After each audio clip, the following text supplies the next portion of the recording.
खबर शामिल करते हैं मलिर से हमारे नुमाइंदे अब्दुल समद खास के लिए कि मलिर में मंशात के खिलाफ आगाही जदोजहद और इल्म के लिए सरगर्म समाजी तंजीम की जानिब से साल मुकम्मल होने पर मेमन गोट में तारफी तकरीब का इनेकाद किया गया, जिसमें ज़ेर इलाज मरीजों और उनके वर्सा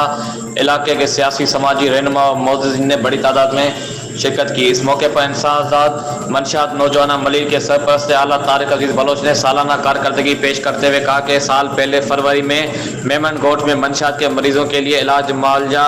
का मरकज़ कायम किया गया, जिसमें एक साल के अरसे में 206 मरीज दाखिल हुए, जिनमें से 176 मरीज सेहतियाब हुए।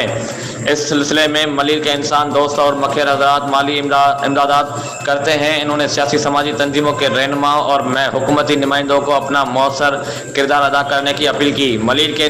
मलिर को मंशा से पाक करने के लिए ज़रूरी है कि नौजवानों को हुनर और फ़न की तरबियत देकर और रोज़गार फराहम किया जाए। नशरियात की आदी अफराद